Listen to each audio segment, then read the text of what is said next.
এই দুনিয়াতে সবাই সুদ খায় না, সবাই ঘুষ খায় না, সবাই মিথ্যা বলে না, সব বেনামাজি না, সব দায়ুস না। কিন্তু এদের অন্যায়ের কারণে যারা নামাজি, যারা হালাল খায়, আর যারা ইমানদার তারাও শাস্তি পাওয়া যায়। কথা ঠিক কিনা বলেন? তারাও শাস্তি পাওয়া যায়। জাতিরা, আপনারা তো বিপদে পড়লে হুজুর একটু দোয়া করিয়েন, আমরা স্টেজ থেকে নামলে মাথাটা গিয়ে হুজুর,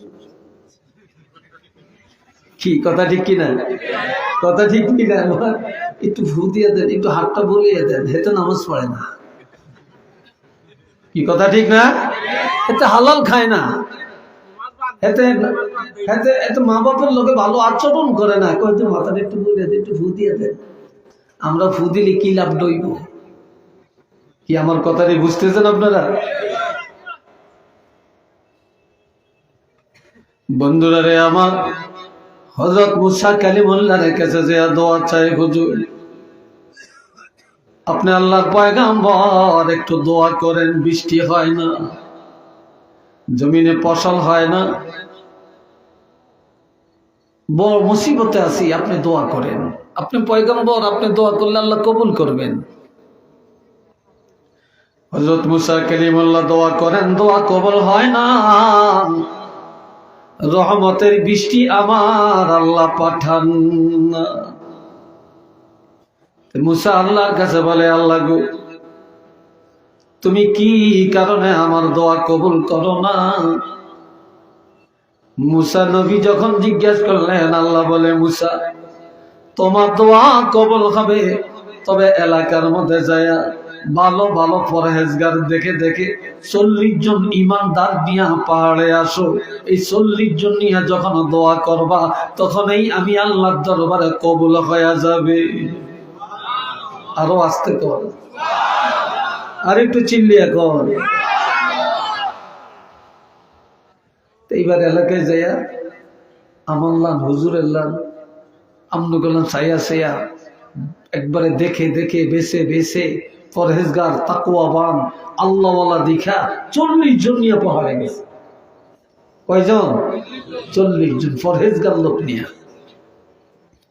এই 40 জনের সহ আমার আল্লাহর দরবারে দোয়া করেন, এখনো দোয়া কবুল হয় না।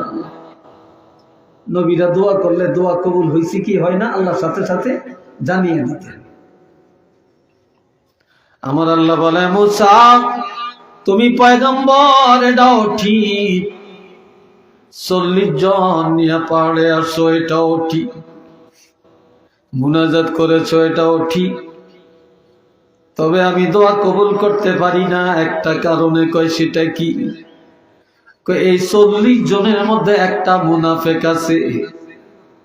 কয়টা মুনাফেক? জোরে কর না রে ভাই।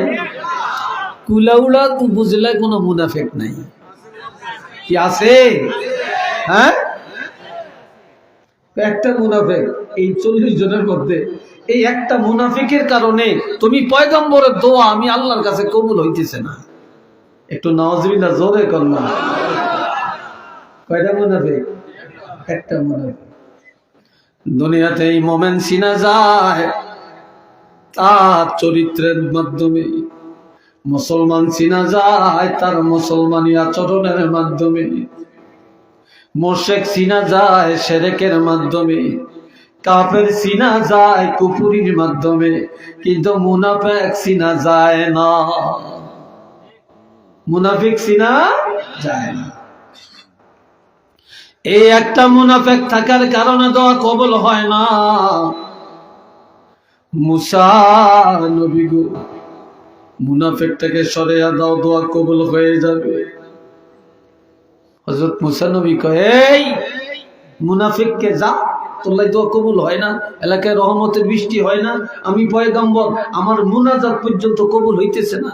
আচ্ছা মুনাফিক এই সময় যাইব? জোরে কোন যাইব নি? একটু দাঁড়াইলি তো ধরা খেয়ে যাইব। ফিটা কোনার মাড়ি পড়তো না, তুলা বানিয়ে লেবো ফিটিয়া। কথা ঠিক কিনা? হ্যাঁ, এটা দাঁড়ায়ও না, যায়ও না। এখন মুনাফিক চিনা গেছিনি? চিনা যায় না। আল্লাহ কি বলছে? একটা মুনাফিক। এখন 40 জনে চিন্তায় পড়ে গেছে, আল্লাহ কারে মুনাফিক বলছে? কে জানি আমরা আল্লাহর কাছে মুনাফিক। আমিও বলি মনে হয় আমি আল্লাহর কাছে পাপী, উনিও বলেন মনে হয় আমি আল্লাহর কাছে পাপী, আপনিও বলেন মনে হয় আমি আল্লাহর কাছে পাপী। এইভাবে 40 জন সব সেজদায় পড়ে পাহাড়ের মধ্যে কান্দে আর তওবা করে, আল্লাহ তোমার দরবারে আমি হয়তো পাপী, আমার পাপের কারণে জাতি কষ্ট পায় রে আল্লাহ, তুমি আমাকে মাফ করে দাও। এইভাবে 40 জন সেজদায় যায় যখন তওবা শুরু করে, নিজের অপরাধ স্বীকার করে আল্লাহর কাছে কান্নাকাটি করে। এই সাথে যে লোকটা মুনাফিক তারও তওবা হয়ে গেছে। আমার আল্লাহ ডাক দিয়া কয়, মুসা মাথা উঠাও, মাথা উঠাও, বাড়ি ঘরে চলে যাও। একটা মুনাফিকের কথা জানিয়ে দিয়া এই 40 জনের আমি আল্লাহ এমন তওবা করাইলাম, এই সাথে মুনাফিক তারও তওবা হয়ে গেছে। আমি আল্লাহর দরবারে তোমাদের মুনাজাত কবুল হয়ে যাবে।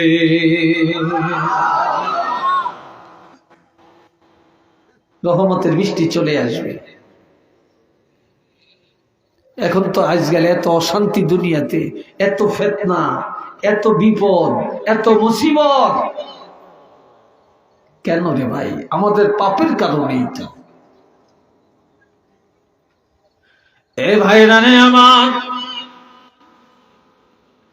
নামাজ পড়া ফরজ, রোজা রাখা ফরজ, হজ করা ফরজ, যাকাত দেওয়া ফরজ। পর্দা করা কি? জোরে কর, আরেকটু জোরে বলেন। ব্যাগ ফরজ কিছু কিছু আছে, পর্দা ফরজ নাই, ঠিক কিনা?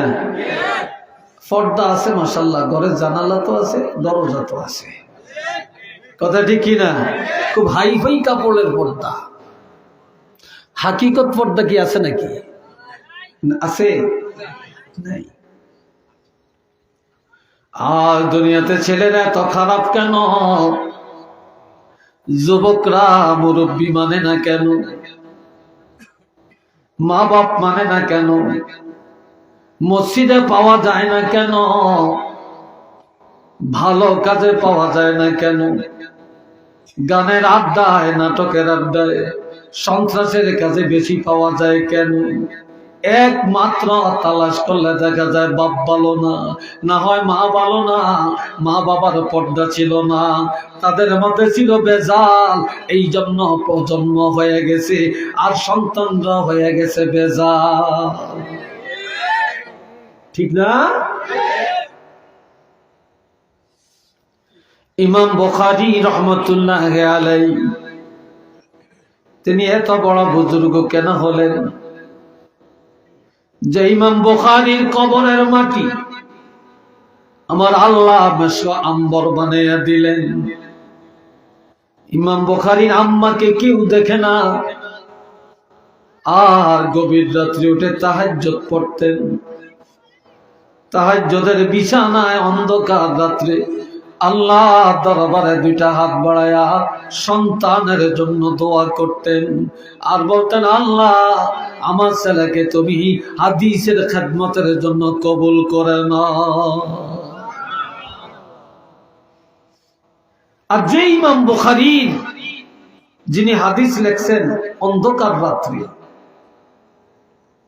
বাতি ছিল না, তিনি যখন কলমটা কাগজের মধ্যে লাগাইতেন, ইমাম বুখারী কপালের মধ্যে আর কলমের মাথায় মদিনা থেকে একটা নূরের প্রকাশ আসতো, ওই নূরের আলোর মধ্যে হাদিস লেখার কাজ শেষ করে দিতেন। তো জোরে করেন আল্লাহু আকবার। আর ওই ইমাম বুখারীর ইন্তেকালের পরে ওনার কবরের মাটি আল্লাহ মেশক আম্বর বানিয়ে দিছে।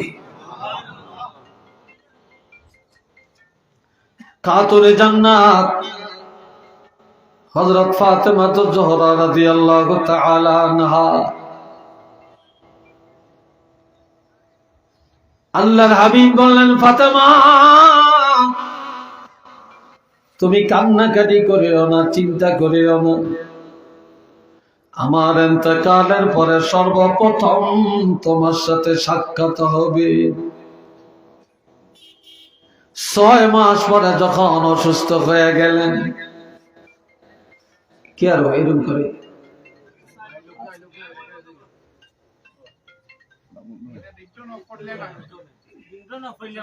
এ ভাইয়েরা শোনেন, তিনি হযরত আলীরে ডাক দিয়া বলে, আলী, আমি আর হয়তো বেশি দিন বাঁচব না,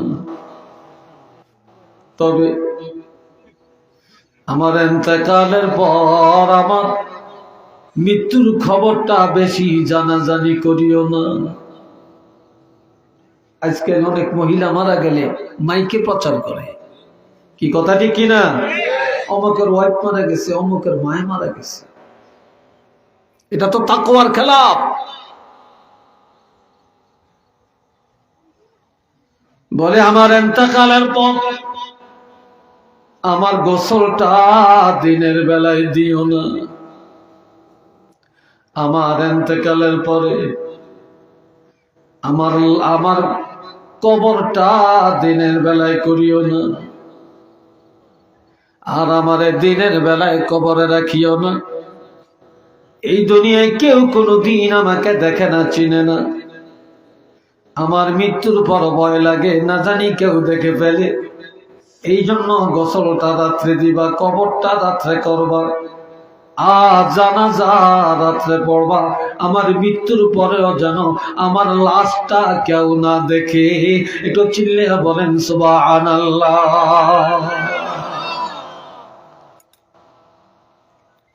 সব ওসিয়ত পুরা হয়ে গেল। খাতুনে জান্নাতের ইন্তেকালের পরে জান্নাতুল বাকিতে যখন লাশ নিয়ে যায় গভীর রাত্রে, আল্লাহর হুকুমে আরো 6টা মহিলার লাশ একই রাত্রে চলে আসছে। আরো 6 জন মহিলা মারা গেছে, একই রাত্রে জান্নাতুল বাকিতে মাটি দেওয়ার জন্য লাশ নিয়ে আসছে। একই রাত্রে 7টা কবর হয়েছে। কয়টা কবর? এই জন্য আপন জনেরা জানেন খাতুনে জান্নাতের কবর কোনটা, কিন্তু বেগানা পুরুষ যারা কেউ বলতে পারবে না এই 7টা কবরের মধ্যে কোন কবরটা ফাতেমার কবর, কোন কবরটা। তবে পরিচয় কিভাবে পাওয়া গেল?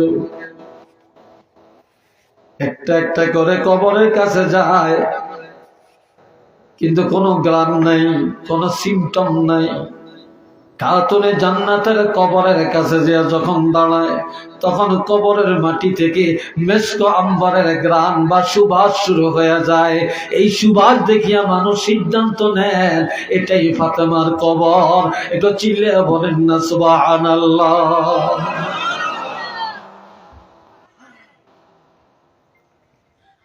ইমাম গাজ্জালি আল্লাহর একজন মকবুল ওয়ালি। এই ওলি আল্লাহ মরুভূমির জমিনে হাঁটাহাঁটি করেন। আসরের নামাজের টাইম হয়ে গেল, নামাজ আদায় করবে না, পানি নেই। পর্দার আড়াল থেকে একটা যুবতী মেয়ে ডাক দিয়া বলে, আল্লাহর ওলি কি চান? আল্লাহর ওলি বলে, মা আমি পানি চাই, আমি ওযু করব, নামাজ আদায় করব। মেয়েটা বলে, হুজুর আমাদের বাড়ির পূর্ব দিকে একটা পুষ্করী আছে, আপনি একটু দেখেন এটাতে পানি আছে কিনা। কিন্তু পানি নাই, মেয়েটা জানে। যে দেখে পানি নাই, এসে বলে, মা পানি তো নাই গো মা। বলে, আল্লাহর ওলি ইমাম গাজ্জালি যেখানে আছেন সেখানেই থাকেন, দাঁড়ান, পানি পাবেন।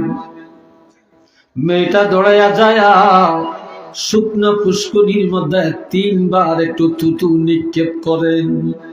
থুতু নিক্ষেপ করার সাথে সাথে ওই পুষ্করিণীর তলা দিয়া পানির জোয়ার এসে যায়, মুহূর্তের মধ্যে পুরা পুষ্করিণী পানিতে ভরপুর হয়ে যায়।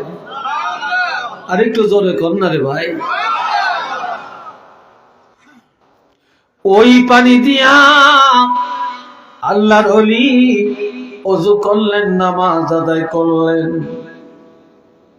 নামাজ পড়ে চিন্তা করে, আমি এত ইবাদত জীবনে করলাম, আমি তো এত বরকত অর্জন করতে পারি না, আর এই মেয়েটা এমন কি আমল করে যার কারণে তার থুতুর মধ্যে এত বরকত।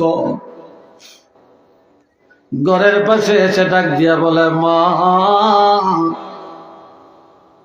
এমন কি আমল করো গো মা, যার কারণে তোমার থুতুর মধ্যে এই বরকত। মেয়েটা ডাক দিয়া বলে, গো আল্লাহর ওলি, আমি তেমন কিছু করতে পারি না, তবে 5টা কাজ আমি ছাড়ি না। কয়টা? আরো আস্তে কর, যুবকরা জোরে বলো, 5টা কাজ আমি ছাড়ি না। 1 নম্বর, যেদিন আমার বিবাহ হয়েছে, স্বামীর সাথে স্বামীর গাড়িতে করে স্বামীর ঘরে ঢুকলাম, সেদিন থেকে কোনোদিন ঘরের বাহিরে যাই না, ঘরের বাহিরে যাই না। 2 নম্বর, আমার নামাজ কাজা হয় না। 3 নম্বরে, একদিনের জন্য আমার কোরআন তেলাওয়াত বন্ধ হয় না। 4 নম্বরের আমল, আমার স্বামীর অন্তরে কোনোদিন আমি ব্যথা দেই না। 5 নম্বরের আমল, আমি আমার হাতে সংসারের কাজ করি, আর আমার জবানে আল্লাহর হাবিবের উপরে দুরূদ ও সালাম পাঠ করতে থাকি, যার কারণে আল্লাহ পাক আমার জবানের মধ্যে এই বরকতটা দিয়েছেন। একটু চিল্লিয়া বলেন না সুবহানাল্লাহ। আর বর্তমানে আমাদের মায়েরা শিক্ষায় বেশি, জ্ঞানে বেশি, সার্টিফিকেট বেশি, ভদ্র বেশি, মাশাআল্লাহ, কিন্তু এরা থুতু বালাইলে পাইবেনটা কি?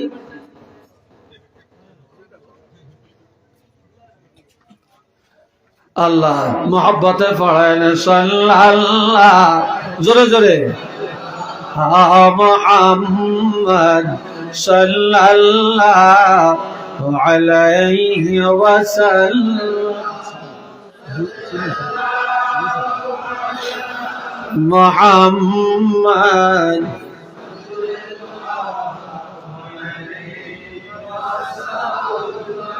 আরো জোরে সাল্লাল্লাহু আলা মুহাম্মদ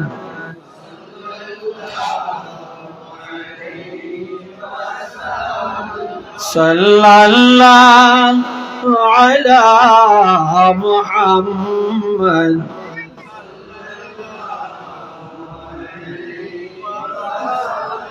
সবাই মহব্বতে বলেন আলহামদুলিল্লাহ, আরেকবার বলেন আলহামদুলিল্লাহ। এইবার আরেকটা মহিলার কথা শুনে, আমার কথায় কষ্ট হচ্ছে আপনাদের, বিরক্ত লাগছে আপনাদের? আল্লাহ, মহিলাদের দাম আল্লাহর কাছে বেশি না কম? জোরে কম। আর মহিলাদের কারণেই সন্তান ভালো, মহিলাদের কারণেই সন্তান খারাপ।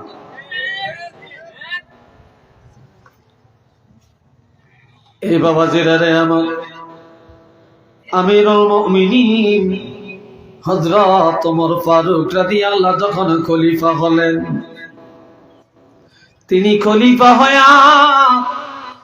রাস্তায় রাস্তায় অন্ধকার রাত্রে হাঁটাহাঁটি করেন, আর ঘুরিয়া ঘুরিয়া দেখেন তার দেশের কোন মানুষ সুখে আছে আর কারা আছে দুঃখে, কে সুখে কে দুঃখে, ঘুরে ঘুরে তালাশ করে দেখতেছে। গভীর রাত্রে অনেক দূরে নজর করে দেখে একটা আলো দেখা যায়। কি দেখা যায়? চিল্লিয়া বলেন, আলো দেখা যায়। হযরত ওমর ফারুক ভাবলেন এই ঘরের মানুষ মনে হয় কোনো বিপদে আছে, এই জন্য টুক টুক টুক টুক করে হেঁটে হেঁটে গেলেন। জয়া দেখলেন ঘরের পাশে দাঁড়ালেন একটা বুড়ি তার একটা যুবতী মেয়েকে ঘুম থেকে জাগায়। ঘুম থেকে জাগায় বলে, এ মেয়ে ওঠো। মেয়েটা ঘুম থেকে উঠে বলে, মা গভীর রাত কি কারণে ঘুম থেকে উঠালেন? কোনো ওজুর পানি দেওয়া লাগবে? কয় না। কোনো খেদমত করা লাগবে? কয় না। কি কি জন্য জাগাইলেন? এখন মা বলতেছে মেয়েটাকে, এ মা গভীর রাত আমাদের কতগুলো বকরি, বকরি চিনেন তো আপনারা, ছাগল, আমাদের এই বকরির দুধ দহন করব, আমি একা একা পারবো না, তুমি আমার সাথে সহযোগিতা করবা। তো যুবতী মেয়েটা বলে, মা এত গভীর রাত্রে কেন? সকালেই তো পারবেন। কয় না, তো রাত্রে এটা করে ফেলবো। আজকে দিনের বেলায় বকরিকে ভালো খানা দিতে পারি না, ভালো খাবার খাওয়াতে পারি না, যার কারণে আজকে দুধ কম হতে পারে। এই কম দুধ নিয়ে বাজারে বিক্রি করলে আমাদের সংসার চলবে না, চাল ডাল কিনতে পারবো না। তবে অন্ধকার রাত্রে দুধ দোহায়া, এই দুধের মধ্যে আমরা অন্ধকারে কিছু পানি মিশায়া এই দুধটা বাড়াইয়া নিয়া কুলাউলা বাজারে নিয়ে বিক্রি করলে বেশি টাকা পাবো, আমাদের সংসারের চাহিদা মিটে যাবে। মেয়েটা বলে, মা এটা রাত্রে কেন করবেন? এটা দিনে করলে হয় না। কয় তুমি জানো না এটা যে হযরত ওমরের রাষ্ট্র, হযরত ওমর রাষ্ট্রপ্রধান, দিনে করলে কেউ যদি দেখে ফেলে আর হযরত ওমর যদি জেনে যায় তাহলে কঠিন বিচার হবে, আদালতের কাঠগড়ায় দাঁড়ান লাগবে। এই জন্য কেউ যেন না জানে না দেখে, এই জন্য রাত্রি বেলায় কাজটা করে ফেলবো। চিল্লে বলেন নাউযুবিল্লাহ। আরো জোরে কর, রাত্রি কাজটা করে ফেল। এখন মেয়েটা কয়, মা রাত্রে করবেন, দুনিয়ার কেউ জানলো না, দেখলো না, শুনলো না। মাগো, যে আল্লাহ বকরি পালছে, যে আল্লাহ আমারে বানাইছে, আপনারে বানাইছে, যে আল্লাহ রিজিকের মালিক, হায়াত মৌতের মালিক, মা বলেন তো আল্লাহ কি দেখবে না? সুবহানাল্লাহ কইয়েন না। আল্লাহ কি দেখবে না? এখন বুড়ি কহ, আল্লাহ তো দেখবে। মেয়েটা বলে, মা আল্লাহকে ভয় করেন, হযরত ওমর ফারুক রাদিয়াল্লাহকে ভয় করবেন না। এই কথাটা হযরত ওমর ফারুক রাদিয়াল্লাহ অন্ধকার রাত্রে ঘরের পাশে দাঁড়িয়ে দাঁড়িয়ে শুনতে আছে। ঘরের পাশে একটা লাঠি গাড়ছে। কি গাড়ছে? লাঠি। এই লাঠিটা গাড়িয়া মসজিদে চলে গেলেন। ফজরের আযান হয়ে গেল। হযরত ইমাম নামাজের, হযরত ওমর নিজে ইমাম, নামাজের ইমামতি করলেন। নামাজটা পড়ায়া দাঁড়ায়া সবাইকে বলতেছে, মুসল্লিরা কেউ বাড়ি যাবা না, সব থাকো। ওমরের ছেলের নাম হলো আব্দুল্লাহ। বলল, রে আব্দুল্লাহ তুমিও থাকো, দুইটা মেয়ে লোকরে আনা হবে, তোমাদের সবার সামনে তাদের বিচার করা হবে। দুইজনকে পাঠিয়ে দিলেন, যাও অমক ঘরের পাশে যায় দেখবা একটা লাঠি গাড়া, ওই ঘরের মধ্যে একটা বুড়ি মহিলা আর একটা যুবতী মেয়ে, এদের হাতে কাঠগড়া লাগিয়ে নিয়ে আসো, কঠিন বিচার তোমাদের সামনে করা হবে। এই দুইজনকে যখন নিয়ে আসছে, হযরত ওমর ফারুক রাদিয়াল্লাহ মহিলাকে জিজ্ঞাসা করে, সত্য করে বলবা গভীর রাত এই মেয়েটাকে ঘুম থেকে ডাকা জাগাইলা কেন? কি কারণে জাগাইছো? মহিলা চালাক বেশি, উপস্থিত বুদ্ধি বেশি, একটা উত্তর দিয়ে সারিয়ে যাওয়ার চেষ্টা করে। মহিলা বলে, হযরত ওমর, কি কারণে জাগাইলাম এটা নিশ্চয়ই আপনি জানেন। না জানলে ডাইরেক্ট এই প্রশ্ন করতেন না, তবে আর কোন প্রশ্ন জিগাইয়া আমাকে অপমান করিয়েন না। কয় না, এত তাড়াতাড়ি ক্ষমা পাইতা না, সত্য করে বলো এই মেয়েটাকে। কয়টা আমার মেয়ে। কার মেয়ে? কয়টা আমার মেয়ে। কয় তোমার মেয়েটা বিয়া হইছিনি? কয় না। এ মহিলা, তোমার এই মেয়েটারে বিয়া দিবানি? মহিলা বলে, হুজুর, ছেলে যদি ভালো হয়, পাত্র যদি ভালো হয়, তাহলে বিয়া দিব। হযরত ওমর বললেন, এই যে আমার পাশে বসা, এটা আমার ছেলে। সুবহানাল্লাহ কন্যা, আর একটু ধরে বলেন না, এটা আমার ছেলে। এই ছেলেটা তোমার পছন্দ হয় কিনা? মহিলা তো ঈদের উপরে শুক্রবার, আনন্দের উপরে আনন্দ, আসছে আসামি হইয়া। আর এখন রাষ্ট্রপ্রধান হযরত ওমর খলিফা, ওনার ছেলের কাছে মেয়ে বিয়ে দেওয়ার প্রস্তাব তিনি দিলেন। এর চেয়ে আনন্দের খুশির খবর আর কি হতে পারে, তাই না? কয়া, তোমার মেয়েটারে যদি আমার ছেলের কাছে বিয়ে দাও তাহলে ক্ষমা করব, এর আগে তোমাকে ক্ষমা করব না। এর আগে ক্ষমা করতাম না। আর বর্তমানে মেয়ের বাবা যদি ছেলেরে এক বোঝা দেয়, জামাই খুশি হয়। আবার ছেলের মারে যদি ভালো করে কাপড় সবর শাড়ি টাড়ি দেয়, খুব খুশি হয়। ছেলের বাবারে যদি জামা দেয়, কোট দেয়, প্যান্ট দেয়, খুব খুশি হয়। সাথে যদি একটা আলমারি দেয়, আরো খুশি হয়। যদি একটা সোফা দেয়, আরো খুশি হয়। যদি একটা ডাইনিং টেবিল দেয়, খুশি হয়। কয় না, কয়টা খুব ভদ্র, হোলা বিয়া করাইছি, সম্বন্ধ পাইছি, মাশাআল্লাহ, আত্মা ভালা, আত্মা ভালা। কি কথা ঠিক কিনা? খুব আত্মা, সত্য আত্মা, দেওয়ান ধনে খুব ভালা, ঠিক না? কিন্তু মুসলমান একজনের মেয়ে আনলেন, আপনার উচিত মেয়ের বাবাকে আপনার হাদিয়া দিবেন। এই লোকে তার মেয়েটারে পালছে, এই মেয়ে আপনি কি করতেছেন এখানে?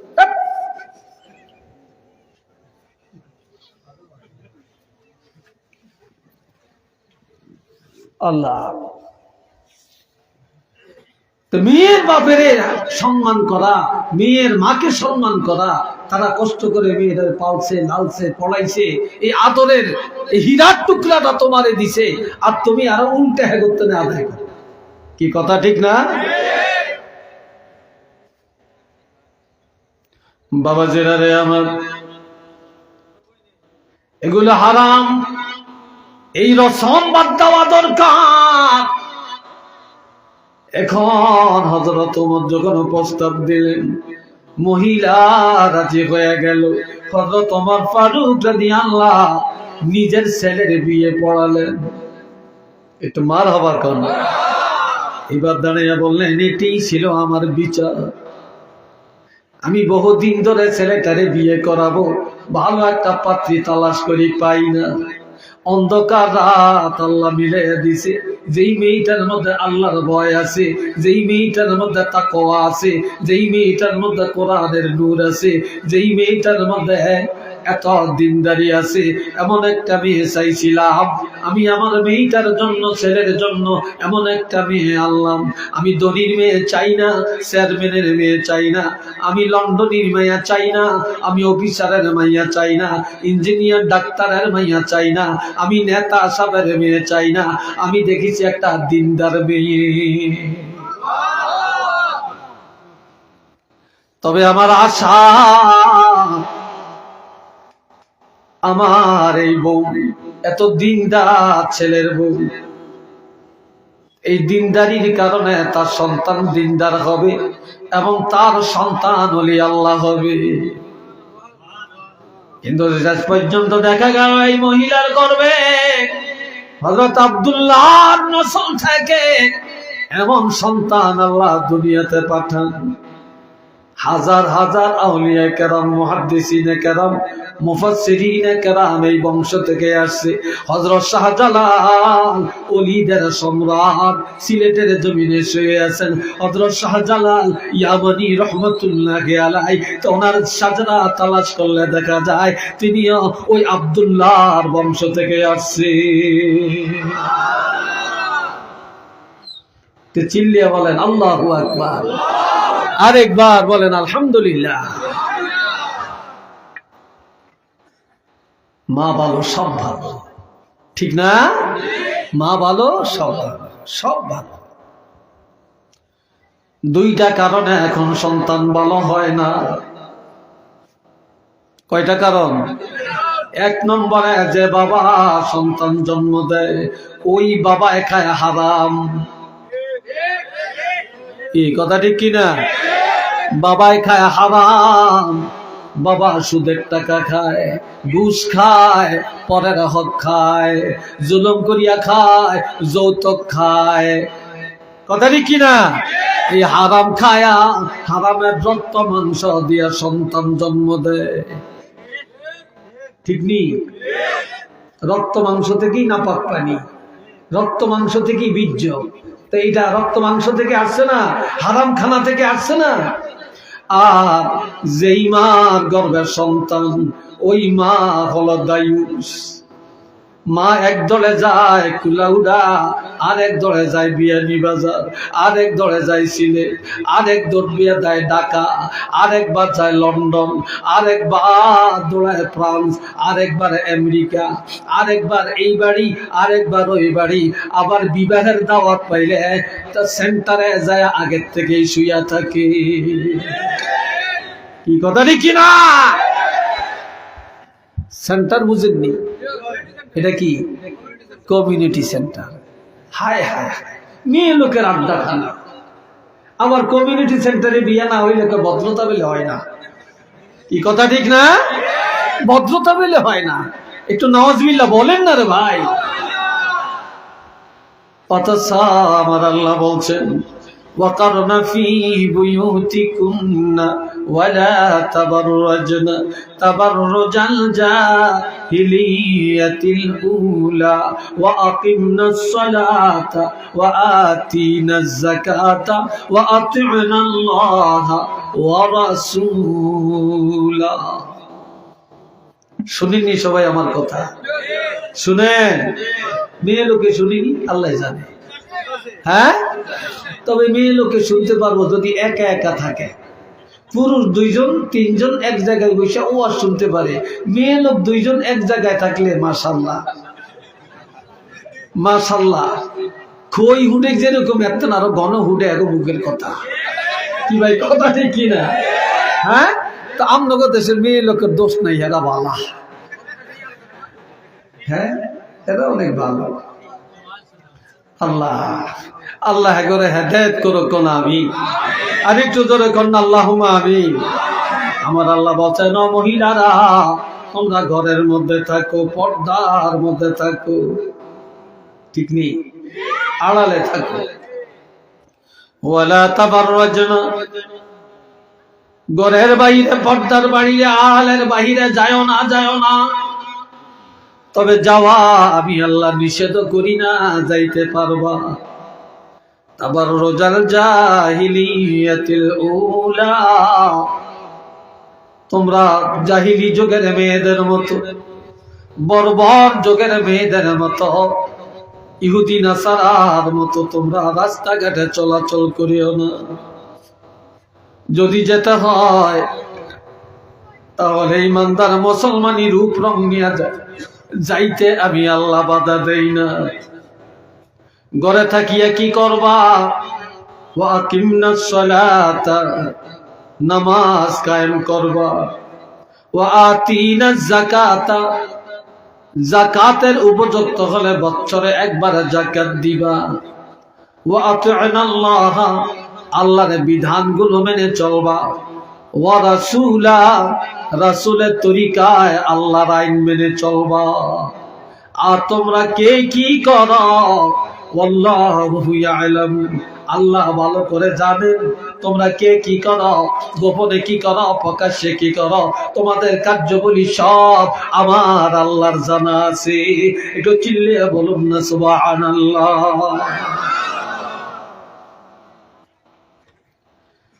এই জন্য আমার ভাইয়েরা, আল্লাহ, আমার আল্লাহ বলেন, আমি দুনিয়ার মানুষকে ওসিয়ত করলাম। কি করলাম? ওয়াসাইনাল ইনসানা, আমি আল্লাহ ওসিয়ত করলাম।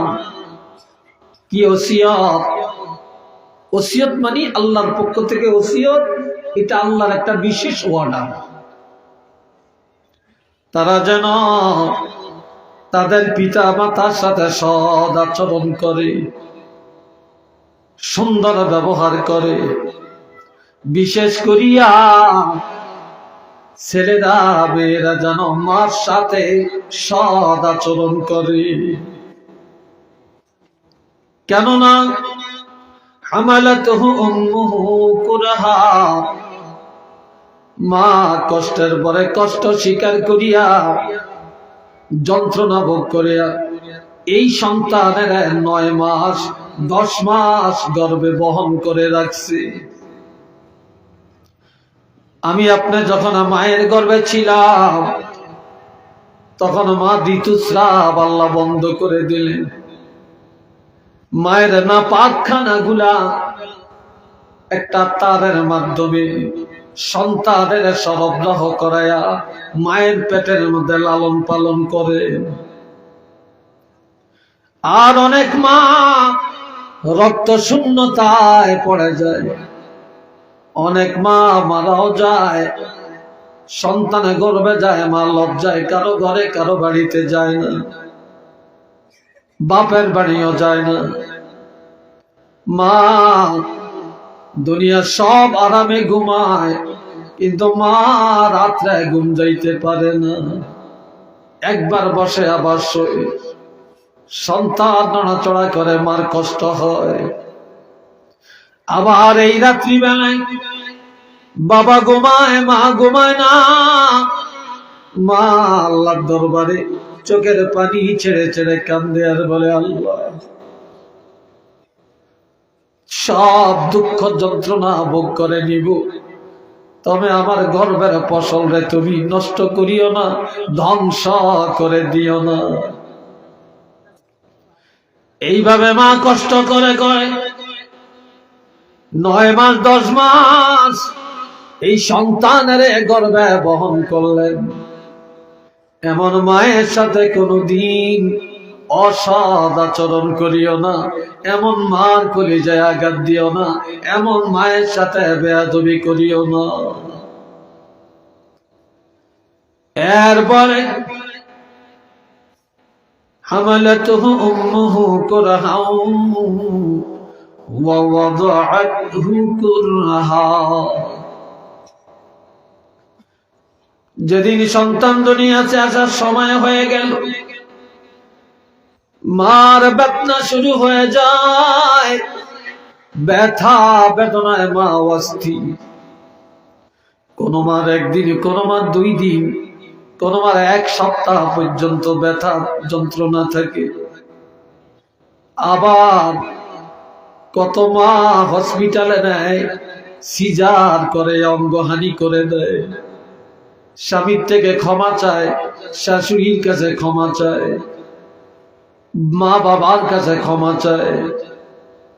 এরপরে আল্লাহর কাছে কত দোয়া করে, আল্লাহ আমার জীবন চলে যাক, আপত্তি নেই আল্লাহ, তবে আমার গর্বের ফসলটা তুমি ধ্বংস করিও না। যেই মা এই প্রসব বেদনার কষ্ট ভোগ করলেন, পৃথিবীর কোন বাবা এই ব্যথা বেদনার কথা অনুভব করতে পারে না। এই জন্য আমার আল্লাহ বললেন, তোমার এমন মায়ের সাথে সৎ আচরণ করো, এই মার কলিজায় কোনোদিন আঘাত দিও না। এমন মার কষ্টের কথা তুমি চিন্তা করো, এই কষ্ট করে তোমাদের পালছে, পেটে রাখছে, তারপরে ভূমিষ্ঠ হওয়ার যন্ত্রণা ভোগ করেছে, কোনোদিন কারো কাছে আলোচনা করে না, কষ্টের কথা ব্যক্ত করে না। তুমি সন্তান, কাজে ওই কষ্টের কথা স্মরণ করিয়া তোমার মার কলিজায়, তোমার আচরণে, তোমার কথাবার্তায় কোনোদিন ব্যথা দিও না। একটু চিল্লে বলেন না সুবহানাল্লাহ। আরেকবার বলেন না আল্লাহু আকবার। 3 নম্বরে ووصينا الإنسان بوالديه حملته أمه وهنا على وهن وفصاله في عامين। যেই মা একদিন 2 দিন না ওইখানে আরেক পিছিয়ে থাকে, আর এই দরজাটা দিয়ে কি যে হয়েছে আমি বুঝতেই পারতেছি না।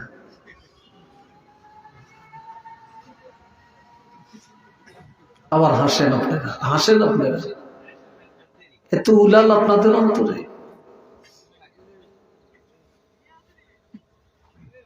বন্ধুরা রে আমার,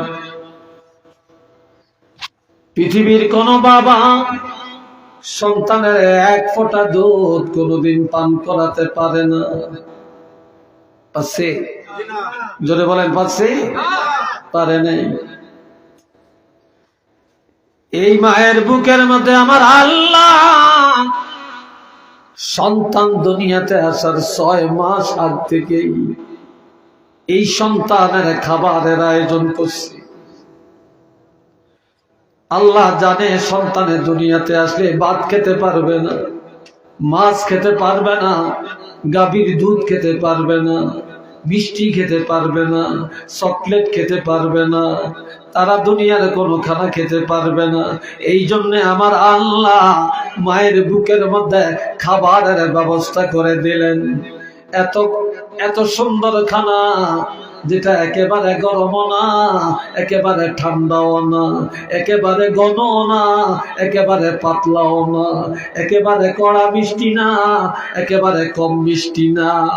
আবার ছিদ্রগুলি এত সূক্ষ্ম, একেবারে বুড়ে বুড়ে বের করলেন না, গলায় আটকায় মারা যাবে। সূক্ষ্ম সূক্ষ্ম ছিদ্র দিয়া সন্তানের চাহিদা মতো খাবার আমার আল্লাহ সরবরাহ করালেন। আর এইভাবে মা 2 বছর এই সন্তানের দুধ পান করালেন। একটু চিল্লে বলেন না মারহাবা। কয় বছর? 2 বছর। একদিন মার জন্য 10 টাকার ঔষধ কিনলে, আরেকদিন বলে আমি না ওই দিন কিনে দিছি। একদিন মারে শাড়ি কিনে দিলে, বলে আমি না ওই দিন দিলাম, আজকে ওই ভাই দিবে। একদিন মারে বাবারে খাওয়াইলে কয় আমরা তো কালকে খাওয়াইছি, আজকে আমি কেন খাওয়াবো? কত হিসাব। ও ভাইয়েরা, আল্লামা আলুসি রহমতুল্লাহি আলাইহি বলেছেন তফসিরে রুহুল মানিতে, যেই মা সন্তানের সবচেয়ে কম দুধ পান করাইছে, তারপর 2 বছরে হিসাব করলে 2 বছরে 2.5 মণ দুধ, 9.5 মণ দুধ পান করাইছে। দুনিয়াতে 1 কেজি গাভীর দুধের দাম যদি 100 টাকা হয়, 1 কেজি মায়ের বুকে দুধের মূল্য কত টাকা দিবে? পারবেন? জোরে বলেন পারবেন? কেউ পারবে না রে। এই জন্য আমার আল্লাহ বলেন, মা যখন দুধ পান করায়, মা কাঁচা মরিচ খায় না, বাসি খানা খায় না। মা তুমি সন্তানের জন্য কত কষ্ট করেছে, পেট ভরে খায় না রে। ইলিশ মাছ খায় না, গরুর গোস্ত খায় না, ইচা মাছ খায় না, তুমি সন্তানের কষ্ট হবে। মা জিরার গুঁড়ি দিয়া ভাত খাইছে, পানি ডলাইয়া ভাত খাইছে, তারপর সন্তানের পেট খারাপ হবে, এই জন্য অশালীন খাবার খায় না। আবার মা খেতে বসে, তুমি সন্তান ওয়া ওয়া করে কান্না শুরু করে দিয়েছো। মা খাবারটা বন্ধ করে দৌড়ে যায়া সন্তানের দুধ পান করায়া সন্তানের কান্না থামায়া এরপরে খাইতে গেছে। আবার মা রান্না করতে গেছে, তুমি কাঁদতেছো, মা রান্না বান্না ছাড়িয়ে তোমার কান্না থামাইছে। আবার মা খাইতে পারছে, তুমি কাঁদতেছো, মা কোলে দিয়া খানা খায়, তুমি পায়খানা করে দিছ, মা খানাটা বন্ধ করে দিয়া তোমার পায়খানা সাফ করে এরপরে খাইতে গেছে। মার খানার চাহিদা মিটে গেছে, পেট ভরে খাইতে পারে না, তারপরেও তুমি সন্তানের গলা টিপ দিয়া মেরে ফেলে না, তোমাকে আসার দেয় না, তোমাকে কোনোদিন আঘাত দেয় না, এরপর মা তুমি সন্তানের বুকে জড়াইয়া রাখছি। এমন মার অন্তরে কোনোদিন ব্যথা দিও না, এমন মার সাথে সদ আচরণ করো। একটু চিল্লিয়া বলেন না সুবহানাল্লাহ। আরেকটু জোরে কন।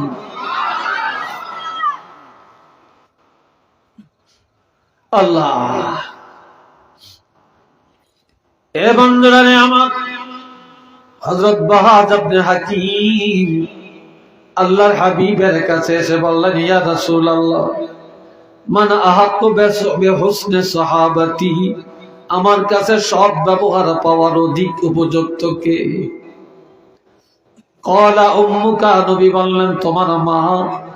এরপরে কে? বলল তোমার মা। এরপরে কে? বলে তোমার মা। এরপরে কে? বলে তোমার বাবা। এরপরে কে? বলে তোমার পাড়া প্রতিবেশী, তোমার আত্মীয় স্বজন। একটু চিল্লে বলেন না সুবহানাল্লাহ। আপনাদের কষ্ট হয় এতলাই? হ্যাঁ, কেউ উঠলে একজন উঠেন, দুইজন তিনজন একসাথে উঠেন না, তাহলে বুঝলাম যে আপনারা আমার আন্দোলনের বিরুদ্ধে ষড়যন্ত্র করতেছেন, আমার বিরুদ্ধে আন্দোলন করতেছেন, ঠিক না? এটা কেন করবে? আর এই বাচ্চাগুলি এরা তো হাঁটাহাঁটি কেন? আল্লাহ। এরপরে বাবার কথা বলল কেন? এই বাবা, এই সন্তান তোমার মুখ দেখিয়া বাবার আরামের কথা বলে যায়। তুমি সন্তানের জন্য বাবা বাড়িটা করলো, তুমি সন্তানের জন্য ঘর করলো, তুমি সন্তানের জন্য ব্যবসা জ্বললো, তুমি সন্তানের জন্য জায়গা জমিন জ্বললো, তুমি সন্তানের জন্য লন্ডনে যায় রইল, তুমি সন্তানের জন্য বিদেশ পড়ে রইল, আর টাকা কামাই করে পাঠাইলো। এই বাবা কষ্ট করে লালন পালন করলেন, এই বাবা কাঁধে করে ডাক্তারের কাছে নিয়ে যায়, বাবা তোমাদেরকে চালায়, বাবা আরামের চিন্তা করে না, ভালো পোশাকের চিন্তা করে না, ভালো খাবারের চিন্তা করে না। সন্তানেরা আরামে থাকলে, সন্তান খাইয়া দেয়া থাকলে, সন্তান সুন্দর জামা কাপড় ব্যবহার করলে, সন্তান ভালো খাওয়া দাওয়া করলে বাবার আত্মতৃপ্তি হয়ে যায়। এই জন্য বাবা সব আরাম ত্যাগ করে সন্তানের আরামের চিন্তায় সারাটা জীবন দৌড়াইছে দৌড়াইছে, কত আগুনে শুকাইছে, কত রোদ বৃষ্টিতে ভিজছে, কত পানিতে ডুবাইছে, কত ইটের বাটায় কাজ করছে, কত রিক্সা চালাইছে, আয় হায় কত মানুষের জমিনে কাজ করেছে, কত কষ্ট করেছে। তুমি সন্তানের জন্য এমন বাবার কলিজায় কোনদিন আঘাত দিও না, এমন বাবার সাথে সদ আচরণ করো। একটু চিল্লে বলেন সুবহানাল্লাহ। আরো জোরে কর।